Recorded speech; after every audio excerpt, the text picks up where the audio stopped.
Bismillahirrahmanirrahim. Assalamualaikum warahmatullahi wabarakatuh. Hai anak-anak, apa kabar semuanya? Nah, hari ini kita akan belajar perkembangbiakan tumbuhan. Ya, ada dua caranya, yaitu perkembangbiakan tumbuhan secara generatif dan secara vegetatif. Nah, tujuan pembelajaran kita kali ini hanya mempelajari perkembangbiakan tumbuhan secara generatif. Maksudnya apa perkembangbiakan tumbuhan secara generatif itu? Nah, dari kata-katanya generatif, generasi, jadi bergenerasi, seperti manusia bergenerasi. Artinya perkembangbiakannya itu secara kawin, ya. Jadi perkembangbiakan tumbuhan secara generatif itu adalah perkembangbiakan tumbuhan dengan cara kawin, ya. Seperti apa itu? Nah, oke, jadi kalau kita bicarakan perkawinan, nah mungkin akan ada yang berperan sebagai alat perkembangbiakan. Nah, pada tumbuhan alat perkembangbiakannya itu adalah bunga, ya. Jadi bunga itu berperan sebagai alat perkembangbiakan generatif. Oke. Berikutnya adalah di dunia ini berbagai macam bunga, ya. Ada bunga matahari, ada bunga tulip dan lain-lain, banyak sekali macamnya, ya.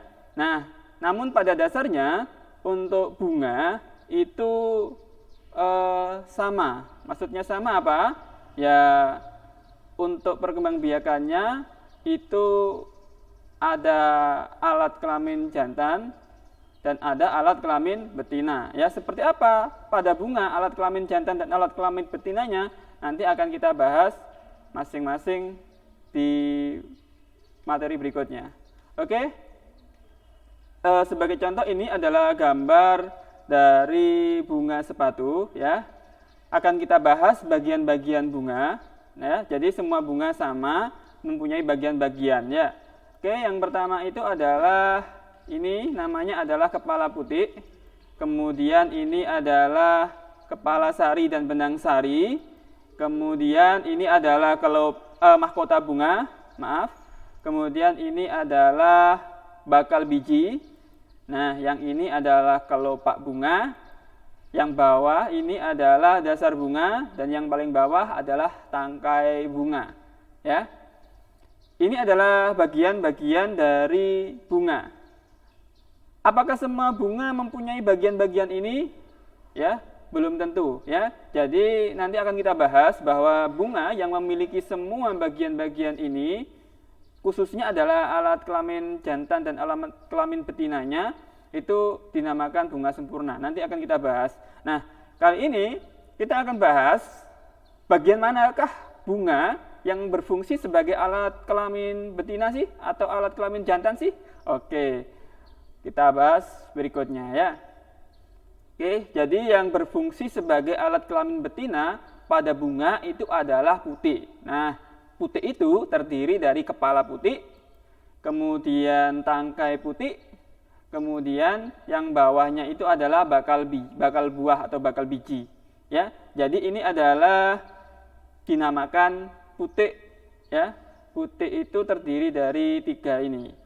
Berikutnya yang berfungsi sebagai alat kelamin jantan yang mana? Ya, yang berfungsi sebagai alat kelamin jantan itu adalah benang sari.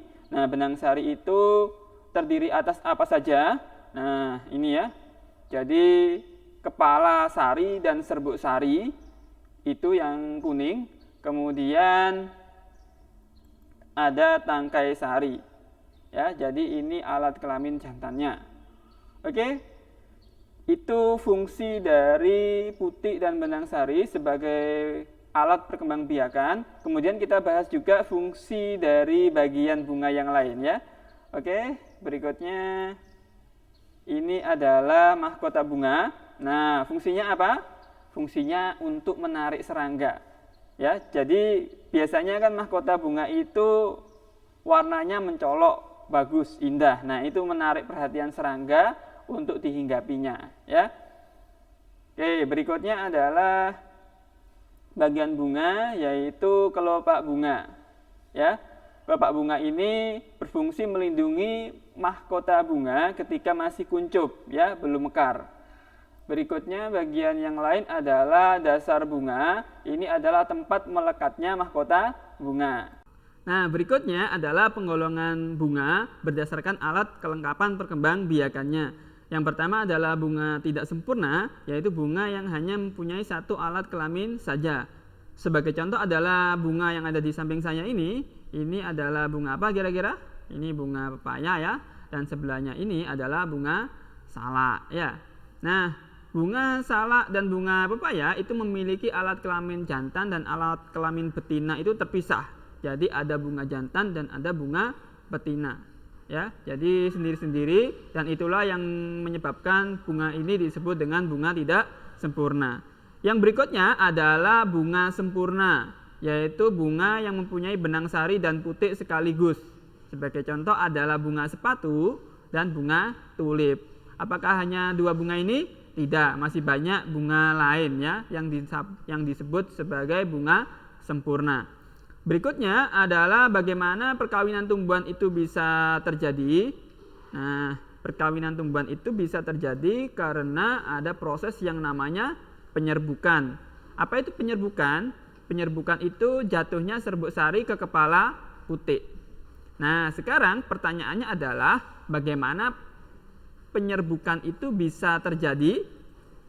Kira-kira bagaimana? Bagaimana bisa serbuk sari itu jatuh ke kepala putik? Kira-kira apa sebabnya? Nah, ada 4 faktor yang menyebabkan serbuk sari itu bisa jatuh ke kepala putik. Yang pertama bisa karena angin ya. Serbuk sarinya tertiup angin, jatuh ke putik bunga lain. Kemudian bisa jadi karena manusia itu sendiri ingin mencoba-coba mengawinkan beberapa tanaman. Kemudian yang berikutnya bisa juga karena air ya. Air ini bisa jadi karena air hujan, bisa air embun yang menetes dan lain sebagainya. Dan yang keempat adalah penyerbukan yang dibantu oleh hewan. Sudah saya sampaikan tadi, keindahan mahkota bunga itu membuat si kumbang tertarik ya. Tidak hanya kumbang sebenarnya, pokoknya jenis serangga yang dia tertarik pada bunga dari suatu tumbuhan. Nah, berikutnya adalah penggolongan penyerbukan atau macam-macam penyerbukan. Apa saja macam-macam penyerbukan itu? Nah, yang pertama adalah penyerbukan sendiri. Bagaimana penyerbukan sendiri itu terjadi? Penyerbukan sendiri itu terjadi apabila serbuk sari dari bunga itu jatuh ke kepala putik tapi masih dalam satu bunga ya. Bisa kita amati, ini adalah serbuk sarinya jatuh ke kepala putik ya, dalam satu bunga. Berikutnya adalah penyerbukan tetangga. Seperti apa itu? Nah, bisa kita perhatikan, penyerbukan tetangga itu terjadi apabila benang sari atau serbuk sari dari bunga itu jatuh ke bunga lain tapi masih berada dalam satu pohon ya. Jadi ini yang dinamakan penyerbukan tetangga. Berikutnya adalah penyerbukan silang. Penyerbukan silang itu terjadi pada pohon yang berbeda, pohon lain maksudnya, tapi spesiesnya masih sama. Contohnya spesies itu ini jagung, berarti masih sama dengan jagung juga pohonnya ya. Nah, ini contohnya serbuk sari dari jagung ini jatuh ke putik jagung yang lain. Ini dinamakan penyerbukan silang. Berikutnya adalah penyerbukan bastar. Seperti apa penyerbukan bastar itu? Nah, bisa kita lihat ini adalah ada mawar putih dan ada mawar merah ya.